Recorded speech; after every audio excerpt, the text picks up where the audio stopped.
Key Largo is a 1948 American film noir crime drama directed by John Huston and starring Humphrey Bogart, Edward G. Robinson and Lauren Bacall. The supporting cast features Lionel Barrymore and Claire Trevor. The film was adapted by Richard Brooks and Huston from Maxwell Anderson's 1939 play of the same name. Key Largo was the fourth and final film pairing of actors Bogart and Bacall. After To Have and Have Not, 1944, The Big Sleep, 1946, and Dark Passage, 1947, Claire Trevor won the 1948 Best Supporting Actress Academy Award for her portrayal of alcoholic former nightclub singer Gay Dawn.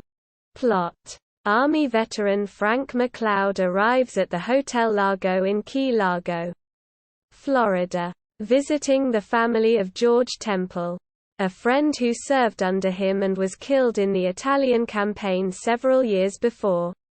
He meets with the friend's widow Nora Temple, and his father James, who owns the hotel. Because the winter vacation season has ended and a hurricane is approaching, the hotel has only 6 guests: Dapper Toots, boorish Curly, stone-faced Ralph, servant Angel, attractive but aging alcoholic Gay Dawn, and a 6th man who remains secluded in his room.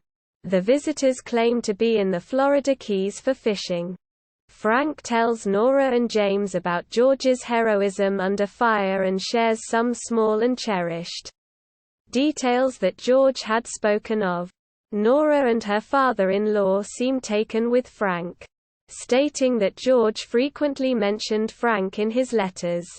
While preparing the hotel for the hurricane, the three are interrupted by Sheriff Ben Wade and his deputy Sawyer. They are searching for the Osceola brothers, a pair of fugitive American Indians.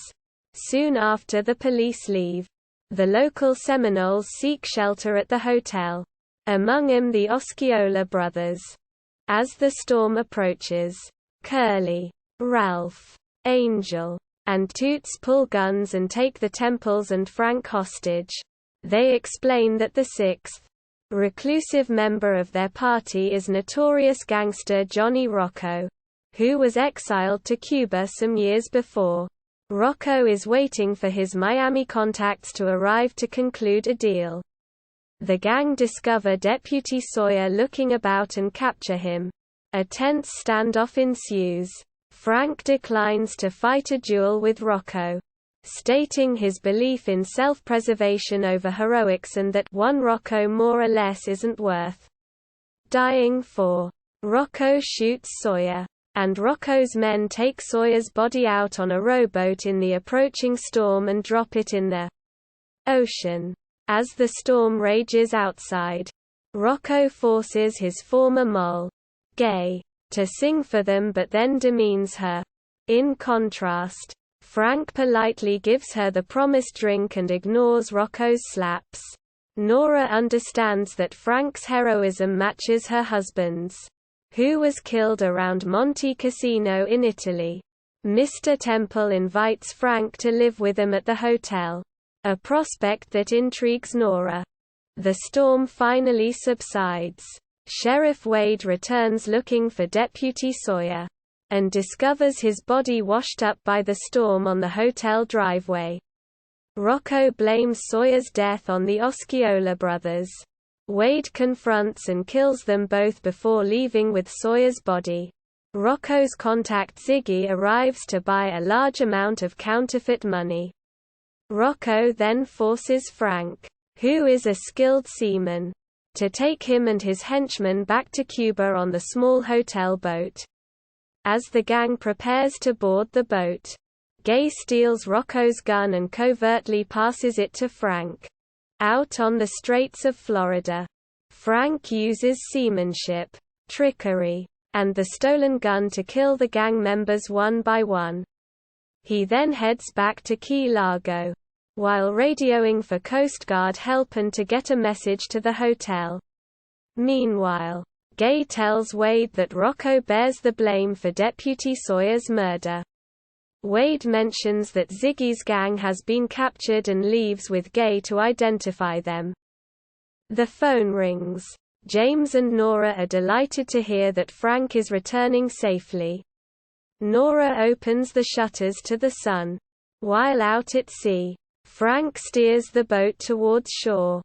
Cast. In addition, Jay Silverheels and Rod Redwing appear in uncredited roles as John and Tom Osceola, respectively. Production. The script was adapted from a 1939 play of the same name by Maxwell Anderson. In the play, the gangsters are Mexican bandidos. The war in question is the Spanish Civil War, and McLeod is a disgraced deserter who dies at the end. Robinson had top billing over Bogart in their 4 previous films together. Bullets or Ballots, 1936. Kid Galahad, 1937. The Amazing Dr. Clitterhouse, 1938. And Brother Orchid, 1940. But the situation switched for the billing in this final film that Bogart and Robinson worked together on, in at least one trailer for the film. However, Robinson is billed above Bogart in a list of the actors' names at the end of the preview. And photographs exist of Robinson being billed above Bogart on some theater marquees. In the film itself and in posters, Robinson's name is between Bogart's and Bacall's but slightly higher than the other two. In some posters, Robinson's picture is substantially larger than Bogart's, and in the foreground manhandling Bacall while Bogart is in the background. The film was shot primarily at the Warner Bros. Studios, Burbank. In order to keep costs down, the beach and hotel exterior were constructed on the Warner Bros. Backlit. The interior scenes were filmed on a soundstage, and the boat scenes were filmed in Soundstage 21, a huge indoor water tank. Exterior shots of the hurricane were taken from stock footage used in Night Unto Night, a Ronald Reagan melodrama which Warner Bros. Also produced in 1948.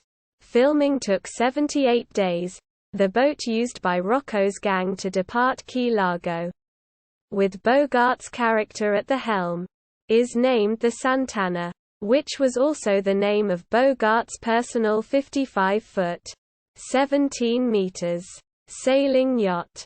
Song. A high point of the film comes when Robinson's alcoholic former mole Gay Dawn, Claire Trevor, is forced to sing a song a cappella before he will allow her to have a drink. Trevor was nervous about the scene and assumed that she would be lip-syncing to someone else's voice.